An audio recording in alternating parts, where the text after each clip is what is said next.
Assalamu alaikum students, this is Advocate Samra Irshad and you are watching Gist of Law. So here we are conducting Law Guide series, but before starting this video, I request you all to please subscribe this channel and don't forget to press the bell icon for latest updates. Do share this video with your friends and fellows and don't forget to comment your feedback in comment section.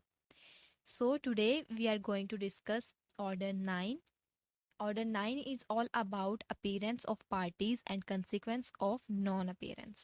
In previous videos, we discussed Order 6, 7 and 8. अब order 9 में दो चीज़ें बताई गई हैं, ठीक है। एक तो है appearance of parties and second है कंसीक्वेंस ऑफ नॉन अपीयरेंस। मतलब जो बोथ पार्टीज हैं, प्लेंटिफ और डिफेंडेंट, जब उन्हें कहा जाएगा कि आपने जो है फलां डेट पे बिफोर द कोर्ट जो है पेश होना है, ठीक है, तो उन्होंने किन किन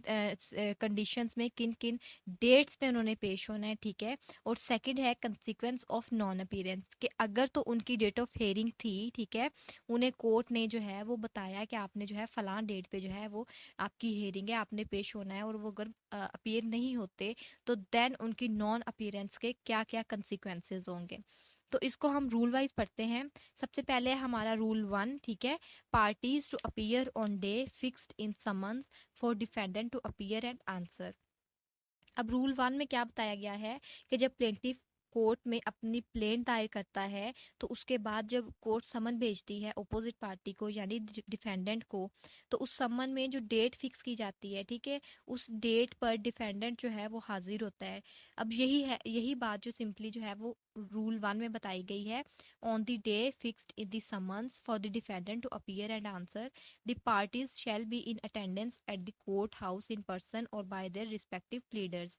एक बात तो ये हो गई कि जो समन में डेट फिक्स हुई है प्लेंटिफ की तरफ से, ठीक है, कि फलान डेट पे जो डिफेंडेंट है वो अपीयर होगा कोर्ट में और अपना आंसर देगा। किस चीज़ का? उस चीज़ का जो प्लेट उसके खिलाफ जो है वो दायर की गई है बिफोर द कोर्ट, ठीक है। पहली बात तो ये हो गई। और दूसरी बात ये है कि जो डिफेंडेंट है वो कोर्ट में इन पर्सन भी आ सकता है या फिर बाय देयर रिस्पेक्टिव प्लीडर्स, या फिर अपने वकीला के साथ भी आ सकती हैं दोनों पार्टीज, ठीक है, कि खुद भी आ सकता है या फिर जब उसकी हेयरिंग होगी, जब उसने आंसर देना है, तो साथ अपने वकील को भी लेके आ सकता है।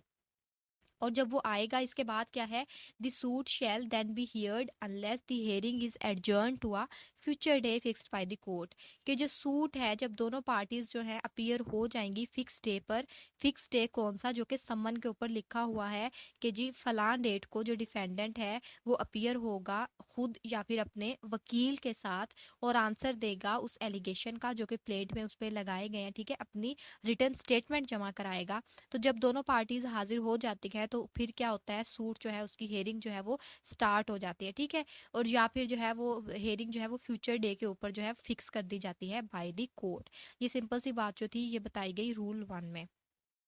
इसके बाद रूल 2 है dismissal of suit where summons not served in consequence of plaintiff's failure to pay cost. अब इसमें सिंपली क्या बताया गया है, where on the day so fixed it is found that the summons has not been served upon the defendant in consequence of the failure of the plaintiff to pay the court fee. अब होता क्या है कि जैसे हमने order 7 में पढ़ा था कि जी जब प्लेंटिफ ने प्लेंट जमा करानी है तो उसके साथ उसने जो है वो कोर्ट फीस भी जमा करानी है। यानी कि जो समन्स भेजने हैं डिफेंडेंट को उनके जो चार्जेस होंगे, ठीक है, जो समन चार्जेस हैं, ठीक है, या जो कॉस्ट आएगी उसको समन भेजने की वो पे करनी है प्लेंटिफ ने जो कि दावा दायर कर रहा है। अब जो फिक्स डेट की गई थी समन भेजने की, ठीक है, जब दोनों पार्टीज जो हैं हाजिर हुई हैं उस समन की पे जो डेट लिखी गई थी, जिस डेट पे उन्होंने हाजिर होना था, ठीक है, उसके अकॉर्डिंग हाजिर हुई हैं और उस डेट को पता चला है कि जी जो प्लेंटिफ है उसने तो कोर्ट फीस ही नहीं जमा कराई, ठीक है, या फिर यहाँ पे लिखा हुआ है कोर्ट फीस और postal charges if any chargeable for such service, के जो समन भेजने के चार्जेस थे, ठीक है, इस सर्विस के जो प्लेंटिफ है उसने वही अदा नहीं किए, तो देन क्या होगा, द कोर्ट में make an order that the suit में बी डिसमिस, ठीक है, कि कोर्ट क्या करेगी, कोर्ट ऑर्डर ऑर्डर दे सकती है कि जी इस सूट को जो है वो डिसमिस कर दिया जाए। क्यों? क्योंकि जो प्लेंटिफ है उसने कोर्ट फीस ही नहीं जमा कराई या फिर जो चार्जेस थे उस सर्विस के डिफेंडेंट को समन भेजने के उसने वो चार्जेस जमा नहीं कराए, तो उसका जो सूट है वो डिसमिस हो जाएगा। सेकेंडली इस पे एक प्रोविजो दी गई है, provided that no such order shall be made although the summon has not been served upon the defendant if on the day fixed for him to appear and answer he attends in person और by agent when he is allowed to appear by agent. Simply अब इस proviso में क्या बताया गया है कि जो समन्स पे डेट फिक्स की गई थी कि फलां डेट को डिफेंडेंट ने हाजिर होना है, लेकिन जो है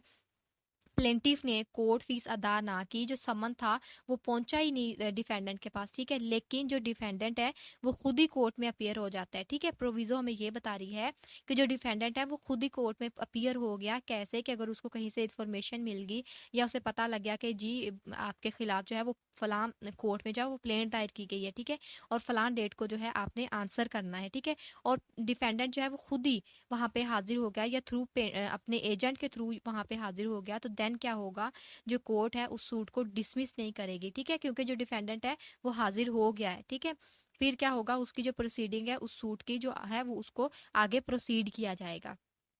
इसके बाद रूल 3 है ऑर्डर 9 का, where neither party appears suit to be dismissed. अब इसमें सिंपल सा रूल है, इसमें क्या बताया गया है, where neither party appears when the suit is called on for hearing the court may make an order that suit may be dismissed. अब होता क्या है कि जो कोर्ट है उसने जो डेट फिक्स की थी समन पे, ठीक है, कि इस डेट पे जो है वो प्लेंटिफ भी हाजिर होगा और डिफेंडेंट भी हाजिर होगा अपना जो है वो जवाब देने के लिए, अपना आंसर देने के लिए, अपनी रिटर्न स्टेटमेंट जमा कराने के लिए, ठीक है।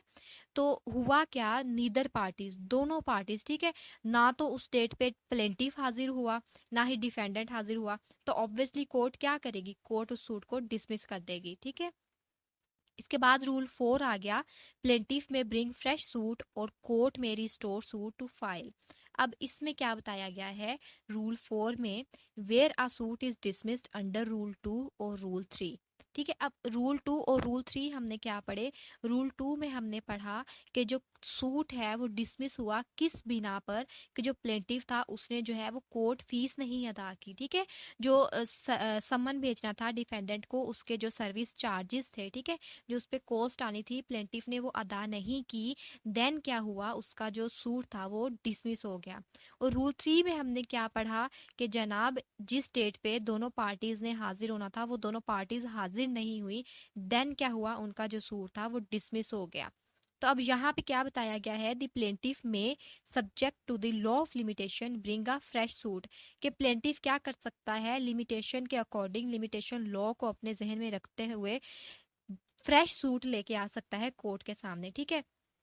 अब यहाँ पे हमने देखा कि सूट जो है वो डिसमिस हो गया, ठीक है, अकॉर्डिंग टू रूल 2 और 3, लेकिन यहाँ पे रेस्ट जुडिकाटा जो है वो अप्लाई नहीं होगा। क्यों नहीं होगा, क्योंकि रूल 2 में डिसमिस हुआ है कि उसने पे कॉस्ट जो कोर्ट फीस थी वो अदा नहीं की, और रूल 3 में हुआ है क्योंकि जो है दोनों पार्टीज जो है वो हाजिर नहीं हुई थी, ठीक है, नॉन अपियरेंस की वजह से। अब दोनों ये जो कंडीशंस हैं ये टेक्निकल कंडीशंस है, ठीक है, टेक्निकल कंडीशंस है, इस वजह से उसको जो है वो बार नहीं किया गया कि जी आप फ्रेश सूट नहीं लेके आ सकते, क्योंकि अभी तो जो केस है वो प्रोसीड ही नहीं हुआ, कोई हियरिंग ही नहीं हुई। रेस्ट जुडिकाटा हमने पढ़ा था कि जब कंप्लीटली जो है वो सूट प्रोसीड कर जाता है, ठीक है, कंप्लीटली उस पर डिसीजन हो जाता है, तो देन उस पर जो है वो फ्रेश सूट नहीं लाया जा सकता। लेकिन यहाँ पे जो प्लेटिफ है वो फ्रेश सूट लेके आ सकता है, क्यों, क्योंकि जो है उसका जो सूट है वो डिसमिस हुआ है on the basis of technical grounds, ठीक है, कि एक तो वो उसने कोर्ट फीस अदा नहीं की, दूसरा उसने जो है वो अपीयर नहीं हुआ,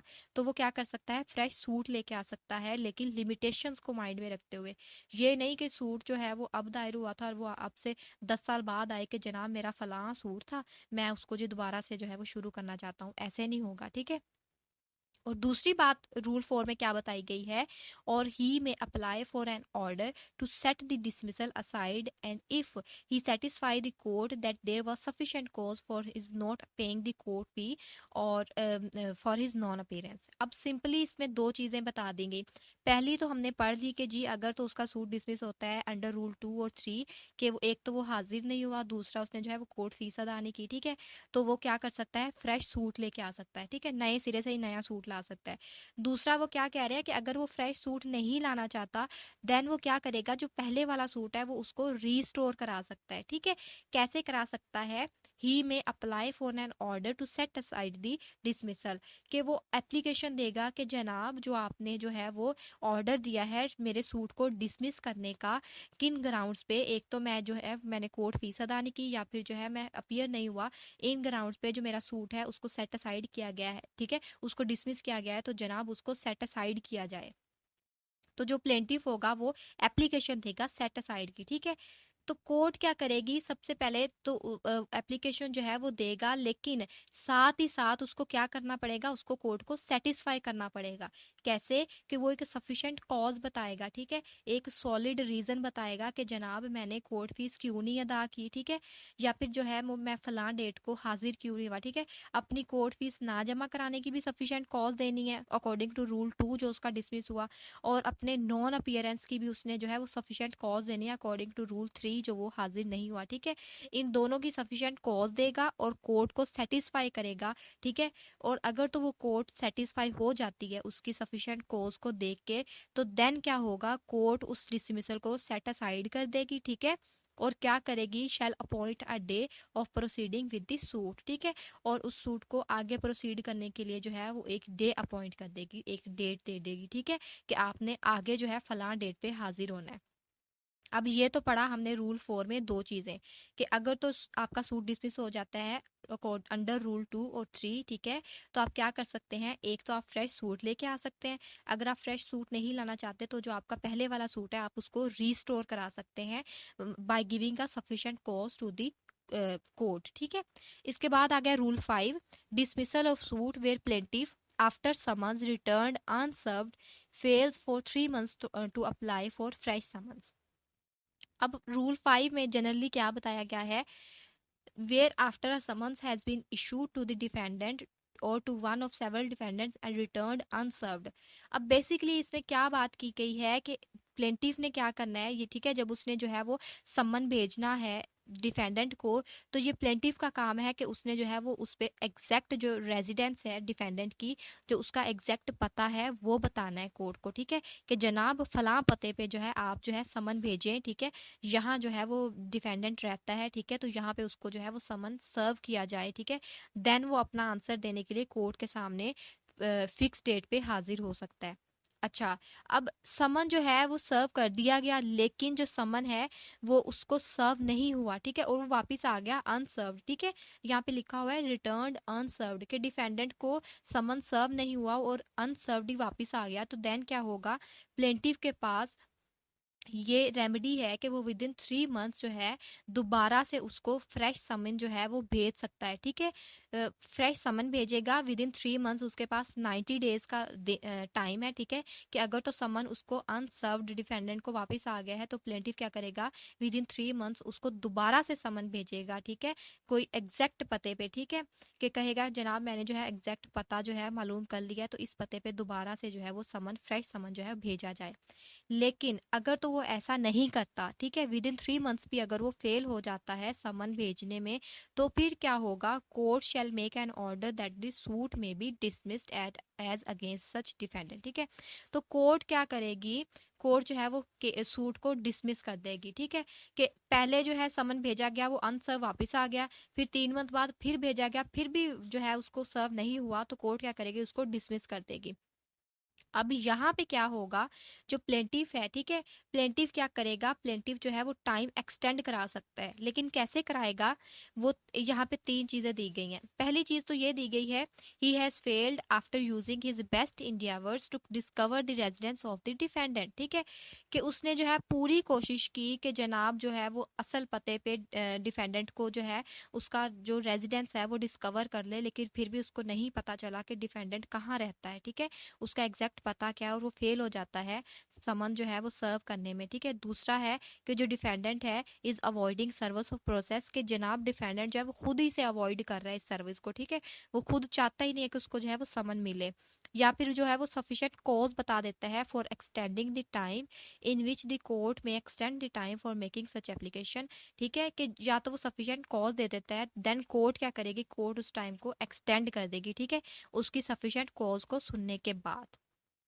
या फिर इसका रूल 2 है, in such case the plaintiff may subject to the law of limitation bring a fresh suit. कि अगर तो समन उसको उसने भेजा डिफेंडेंट को, उसको सर्व नहीं हुआ, वो अनसर्व्ड वापस आ गया, फिर उसने 3 माह के अंदर अंदर फिर दोबारा से फ्रेश समन भेजा, फिर भी उसको नहीं मिला, ठीक है, उसने जो है उसको उसने कहा कि जनाब मुझे जो है उसका एग्जैक्ट जो रेजिडेंस है वही मालूम नहीं हो रही, या फिर जो डिफेंडेंट है वो खुद उसको अवॉइड कर रहा है, ठीक है, या फिर वो सफिशिएंट कॉज दी, ठीक है, कि एक्सटेंड कर दे कोर्ट उसकी जो है समन भेजने की डेट को, वो भी एक्सटेंड होगी, लेकिन फिर भी अगर जो है वो नाकाम रहा, ठीक है, कोर्ट ने क्या किया, उसके सूट को डिसमिस कर दिया। अब सब रूल 2 हमें बता रहा है कि अगर इस ग्राउंड पे जो है उसका जो सूट है डिसमिस हो गया, तो देन वो इस पे जो है फ्रेश सूट लेके आ सकता है। इसके बाद रूल 6 है, procedure when only plaintiff appears. अब इसमें क्या बताया गया है, सिंपली कि जो समन है, ठीक है, वो भेज दिया गया, लेकिन क्या हुआ, where the plaintiff appears and the defendant does not appear, ठीक है, कि प्लेंटिफ हाजिर हो गया वो उस फिक्स डेट पे, लेकिन डिफेंडेंट हाजिर नहीं हुआ। तो आगे इसमें 3 जो है वो कंडीशंस बताई गई हैं, 3 ग्राउंड्स बताई गई हैं, कौन कौन सी। व्हेन समन ड्यूली सर्व, ठीक है, सबसे पहली है कि if it is prove that the summons was duly serve the court में प्रोसीड एक्स पार्टी। अब सबसे पहले बताया गया है कि अगर ये प्रूव हो जाए कि जनाब जो समन्स थे वो ड्यूली सर्व किए गए, प्रॉपरली जो है वो डिफेंडेंट को सर्व किए गए और उसको मिल भी गए, ठीक है, फिर भी स्टिल वो जो है कोर्ट के सामने पेश नहीं हुआ फिक्स डेट पे, ठीक है, जो हेयरिंग की डेट थी वो फिक्स नहीं हुआ जानबूझकर, देन क्या होगा, कोर्ट क्या करेगी, प्रोसीड कर देगी एक्स पार्टी, ठीक है, उसको दावे को यकतरफा डिक्री कर देगी इन फेवर ऑफ प्लेंटिफ, ठीक है, without recording evidence, evidence record किए बगैर। दूसरा यहाँ पे बताया गया है, when summons not duly served, if it is not proved that the summons was duly served the court shall direct a second summons to be issued. कि पहला तो हमने पढ़ा कि जहाँ पे समन ड्यूली सर्व्ड हो गए लेकिन वो जानबूझकर नहीं आया डिफेंडेंट, तो जो कोर्ट है वो एक्स पार्टी कर देगी, यकतरफा कर देगी डिक्री, ठीक है। लेकिन दूसरा है कि जब समन जो है वो ड्यूली सर्व नहीं हुए, ठीक है, कि अगर ये प्रूव हो जाए कि समन ड्यूली सर्व नहीं हुए, तो कोर्ट क्या करेगी, कोर्ट डायरेक्ट करेगी, डायरेक्शन देगी कि भी उसको दोबारा से समन इशू किया जाए, सेकंड समन इशू किया जाए। इसके बाद थर्ड नंबर पे बताया गया है, when summon served but not in due time, कि जो समन्स थे वो सर्व तो हुए हैं लेकिन उसको ड्यू टाइम में सर्व नहीं हुए, ठीक है। फॉर एग्जाम्पल हेयरिंग की डेट है सुबह और उसको एक दिन पहले जो है डिफेंडेंट को समन भेजे गए हैं, ठीक है, तो देन क्या होगा, उसके पास सफिशिएंट टाइम नहीं है, ठीक है, he is not unable to appear before the court and answer, ठीक है, कि वो कोर्ट के सामने अपीयर नहीं हो सकता या फिर आंसर नहीं दे सकता, उसके पास टाइम कम है, तो कोर्ट क्या करेगी, the court shell postpone the hearing of the suit for the future day. Court क्या करेगी, कोर्ट उस डेट को पोस्टपोन कर देगी, ठीक है, ये जानते हुए कि जनाब उसको समन सर्व हुआ है लेकिन उसके पास सफिशिएंट टाइम नहीं था कोर्ट के सामने हाजिर होने का, तो वो उस डेट को पोस्टपोन कर देगी। सब रूल 2 है रूल 6 का, where it is owing to the plaintiff's default that the summons was not duly served or was not served in sufficient time, the court shall order the plaintiff to pay the cost। कि अगर तो ये पता चले कि जी जो postponement हुई है, जो समन जो है वो ड्यूली सर्व नहीं हुए या लेट सर्व हुए हैं, वो प्लेंटिफ की डिफॉल्ट की वजह से हुए हैं, तो देन क्या होगा, कोर्ट क्या कर सकती है, उसको कहेगी कि आप जी कॉस्ट पे करें, ठीक है, जो आपने पोस्टपोन किया है समन को सर्व करने के लिए। इसके बाद रूल 7 है, procedure where are defendant appears on day of adjourned hearing and assigns good cause for previous non appearance. अब रूल 7 में बेसिकली क्या बताया गया है कि जब डे फिक्स किया गया हेयरिंग का, ठीक है, जो हमने पढ़ा रूल 6 के सब रूल 1 में कि समन जो ड्यूली सर्व हो गए लेकिन जो डे था, ठीक है, जिसपे जो है डिफेंडेंट ने हाजिर होना था लेकिन वो हाजिर नहीं हुआ, तो कोर्ट ने क्या किया, कोर्ट ने एक्स पार्टी जो है वो दावा कर दिया, यकतरफा दावा कर दिया इन फेवर ऑफ प्लेंटिफ। अब जो आगे केस एडजर्न किया गया, जो आगे डेट डालेगी हेयरिंग की, उस डेट पे डिफेंडेंट जो है वो कोर्ट में हाजिर हो जाता है, ठीक है, और क्या करता है, ही में अपॉन सच टर्म्स कोर्ट, ठीक है, वो क्या करता है, गुड कॉज दे देता है अपनी नॉन अपीयरेंस की, ठीक है, वो बताता है कि जनाब मैं पिछली डेट को इसलिए हाजिर नहीं हुआ कि मेरा एक्सीडेंट हुआ था, या फिर जो है मुझे कोई मेडिकल इमरजेंसी थी, या कोई भी सफिशिएंट कॉज, ठीक है। ऐसी कॉज जो कि सुनने के बाद कोर्ट क्या करेगी कि ये ठीक कह रहा है, ठीक है, इसकी नॉन अपीयरेंस की एक सफिशिएंट कॉज है, तो देन कोर्ट क्या करेगी, कोर्ट जो है विदाउट कॉस्ट और विद कॉस्ट भी कह सकती है कि जी ये जो सूट है ये ऐसे ही आगे प्रोसीड किया जाएगा जैसे कि जो डिफेंडेंट है पहले दिन हाजिर हुआ था, ठीक है। तो उसकी जो एक्स पार्टी है उसको सेट असाइड कर दिया जाएगा। इसके बाद है रूल 8, प्रोसीजर वे डिफेंडेंट ओनली अपीयर्स। अब यहाँ पे क्या बताया गया है कि पहले तो था कि जी जो डिफेंडेंट है वो हाजिर नहीं हुआ और एक्स पार्टी हो गया इन फेवर ऑफ प्लेंटिफ। अब रूल 8 क्या बता रहा है कि प्रोसीजर वे डिफेंडेंट ओनली अपीयर्स, के जहाँ पे सिर्फ डिफेंडेंट अपीयर हुआ है, प्लेंटिफ अपीयर ही नहीं हुआ, ठीक है। Where the defendant appears and the plaintiff does not appear when the suit is called on for hearing, कि जब उसकी हेयरिंग की डेट थी, प्लेंटिफ हाजिर नहीं हुआ और सिर्फ डिफेंडेंट हाजिर हुआ है, तो देन क्या होगा, the court shall make an order that the suit में बी डिसमिस, ठीक है। कि कोर्ट ऑर्डर देगी कि इस सूट को जो है डिसमिस कर दिया जाए। ऑब्वियसली जब प्लेंटिफ जिसने दावा दायर किया है वो खुद हाजिर ही नहीं हुआ, तो फिर जो केस है सूट है वो ऑब्वियसली डिसमिस ही होगा। आगे क्या बताया गया है, unless the defendant admits the claim,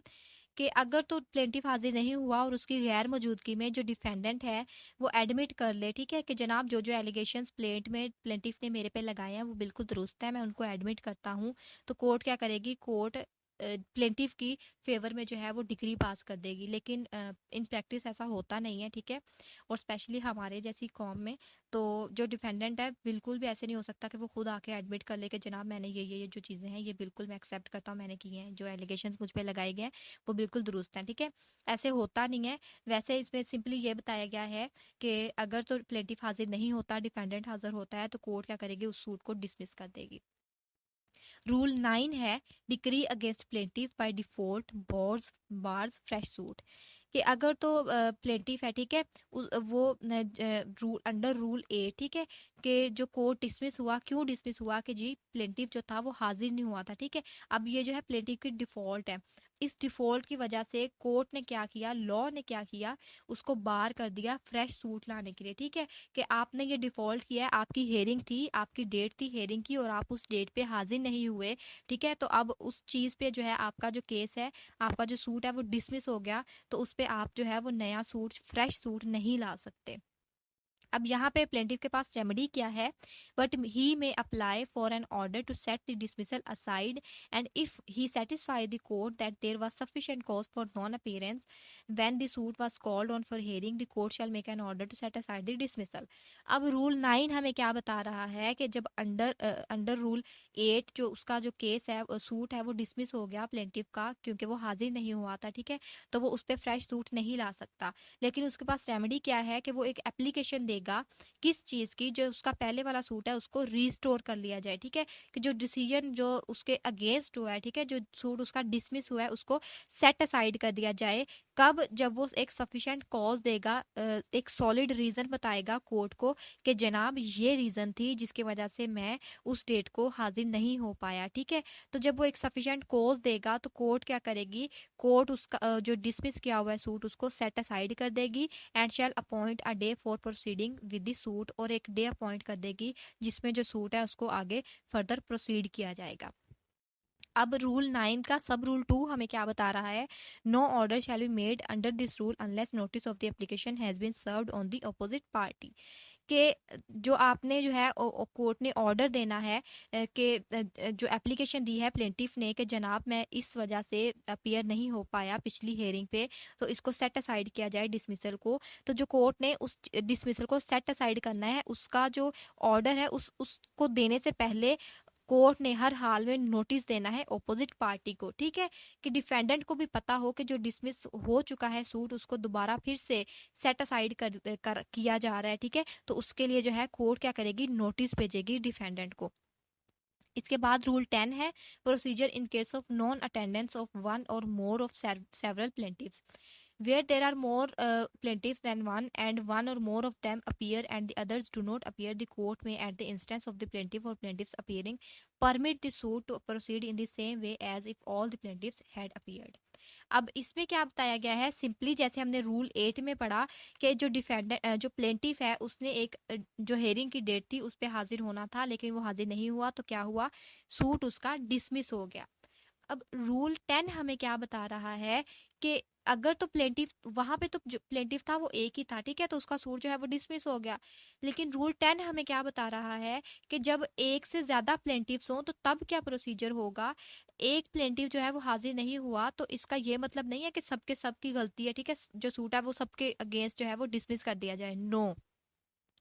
यहाँ पे क्या होगा, अकॉर्डिंग टू रूल 10, कोर्ट क्या करेगी, कोर्ट कहेगी कि जनाब अगर उन तमाम प्लेंटिफ्स में से एक भी प्लेंटिफ हाजिर हुआ है तो जो प्रोसीडिंग है उसको जो है वो सूट को आगे प्रोसीड किया जाए, ठीक है। Permit the suit to proceed in the same way, ठीक है, as all the plaintiffs had appeared, कि अगर एक ही हाजिर हुआ है तो उस सूट को ऐसे ही प्रोसीड किया जाएगा जैसे कि तमाम प्लेंटिफ्स जो है हाजिर हुए हैं।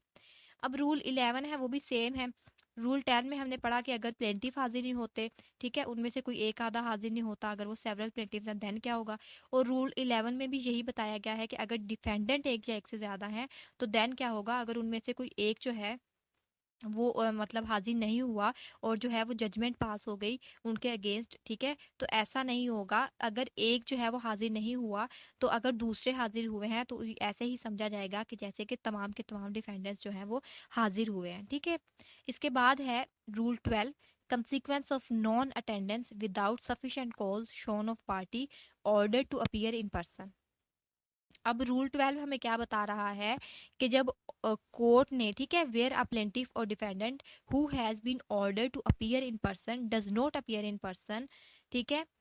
कि जब कोर्ट ने या तो प्लेंटिफ को या फिर डिफेंडेंट को, उन दोनों में से किसी एक पार्टी को कहा कि जनाब फलां डेट को आपने इन पर्सन हाजिर होना है, ठीक है, खुद हाजिर होना है, ठीक है, कोर्ट के सामने, और अगर वो हाजिर नहीं होते देन क्या होगा, और show sufficient cause to the satisfaction of the court for failing to so to appear, और अगर वो आके जो है वो सफिशिएंट कोज दे दे कि जनाब हम किस वजह से जो है वो हाजिर नहीं हुए, he shall be subject to all the provisions of the foregoing rules application to the plaintiffs and defendant respectively who do not appear, तो उन पे जो है वो तमाम जो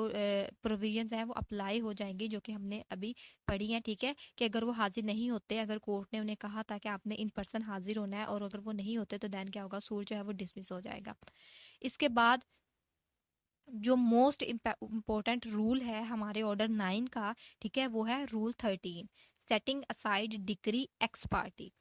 ये हमारा मोस्ट इंपॉर्टेंट रूल है, ठीक है, इसको आपने ध्यान से पढ़ना है। रूल 13 में क्या बताया गया है, setting aside decree ex parte against defendant. Sub rule 1 क्या है इसका, in any case in which a decree is passed ex parte against a defendant he may apply to the court by which the decree was passed for an order to set aside, ठीक है। अब हुआ क्या, जो defendant है उसकी hearing थी, ठीक है, जैसे हमने पीछे पढ़ा उसकी हेयरिंग की डेट थी लेकिन वो हाजिर नहीं हुआ उस फिक्स डेट पे, और कोर्ट ने क्या किया, कोर्ट ने जो है वो सूट जो है वो एक्स पार्टी कर दिया अगेंस्ट डिफेंडेंट, ठीक है, प्लेंटिफ की फेवर में जो है डिक्री पास कर दी, यकतरफा फैसला कर दिया प्लेंटिफ के हक में अगेंस्ट दी डिफेंडेंट। अब डिफेंडेंट क्या करेगा, डिफेंडेंट एप्लीकेशन देगा उसी कोर्ट में अंडर द रूल 13, ठीक है, अंडर रूल 13 एप्लीकेशन देगा कि जनाब जो आपने ऑर्डर दिया है डिक्री का मेरे खिलाफ, जो आपने डिक्री पास की है आप उसको सेट असाइड किया जाए, ठीक है। And if he satisfies the court that the summons was not duly served or that he was prevented by any sufficient cause from hearing when the suit was called on for hearing, लेकिन उस application में वो क्या करेगा, एक sufficient cause देगा, court को satisfy करेगा कि जनाब मैं क्यों हाजिर नहीं हुआ उस डेट को, कि एक सॉलिड रीजन थी, ठीक है। पहली बात तो ये कि मुझे जो है वो समन जो है वो सर्व ही नहीं किए गए, ठीक है, नॉट ड्यूली सर्व समन, जो समन थे वो ड्यूली सर्व्ड नहीं किए गए, प्रॉपरली उसको सर्व ही नहीं किए गए, ठीक है, कि मुझे समन ही नहीं मिले कि जो हेयरिंग की डेट है वो कब है, या फिर जो है वो जानबूझ के अवॉइड किया गया, मुझे दूर रखा गया समन से, ठीक है, या मुझे इस चीज़ के बारे में इलम ही नहीं था कि कब मेरी हेयरिंग है, ठीक है। तो वो कोर्ट को सेटिस्फाई करेगा, सफिशिएंट कॉज देगा, कॉज देने के बाद कोर्ट क्या करेगी, court shall make an order setting aside the decree as against him upon such term as to cost, ठीक है, तो कोर्ट क्या करेगी, विद कोस्ट या विदाउट कोस्ट, ठीक है, उसको ऑर्डर दे देगी सेट असाइड करने का डिक्री, ठीक है, जो कि उसके अगेंस्ट जो है वो पास हुई है। इसके आगे जो है वो प्रोविजो दी गई है that where the decree is of such a nature that it can not be set aside as against such defendant only, it may be set aside as against all और of any other defendants also. कि अगर decree की nature ऐसी है जिसमें एक या एक से ज़्यादा डिफेंडेंट्स हैं, ठीक है, तो कोर्ट क्या करेगी, ऐसे नहीं है कि जनाब एक हाजिर नहीं हुआ तो सबकी फेवर में जो है वो अगेंस्ट जो है वो डिक्री पास कर देगी, ऐसे नहीं होगा। ठीक है, कोर्ट क्या करेगी, कोर्ट तमाम रीजंस को देखने के बाद जो है वो उनके अगेंस्ट जो है वो डिक्री पास करेगी। ठीक है,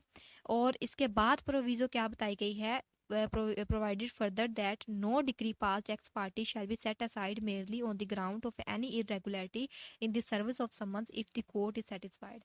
अब यहाँ पे क्या बताया गया कि जनाब अगर एक डिफेंडेंट है उसके अगेंस्ट जो है वो एक्स पार्टी डिक्री जो है वो पास हो गई है, ठीक है, और वो आके कहे कि जनाब मुझे जो है वो सम्मन जो है वो सर्व नहीं हुए थे, ठीक है,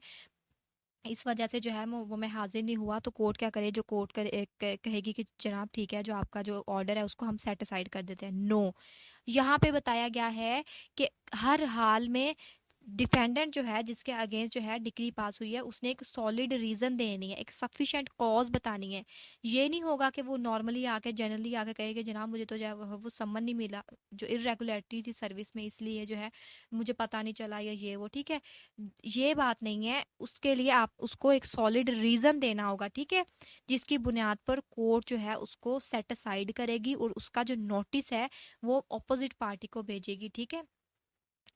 अब सिंपली रूल 13 में हमने क्या पढ़ा कि अगर तो एक डिक्री पास हो जाती है, एक्स पार्टी डिक्री पास हो जाती है अगेंस्ट द डिफेंडेंट, तो डिफेंडेंट क्या करेगा, आएगा कोर्ट में एप्लीकेशन देगा, उसी कोर्ट में अंडर रूल 13 के जनाब मुझे जो थे वो समन ड्यूली सर्व नहीं हुए, या फिर मुझे कोई मेडिकल इमरजेंसी थी, मेरा एक्सीडेंट हुआ था जिसकी वजह से मैं अपीयर नहीं हो सका, या कोई भी ऐसे सफिशिएंट रीजन, तो उस रीजन को, ठीक है, सॉलिड रीजन को देखने के बाद कोर्ट क्या करेगी, कोर्ट उस डिग्री को सेट असाइड कर देगी। इसके बाद रूल 14 है हमारा last rule, no decree to be set aside without notice to opposite party. No decree shall be set aside on any such application as aforesaid unless notice thereof has been served on the opposite party. कि जो अभी हमने rule 13 में पढ़ा कि जो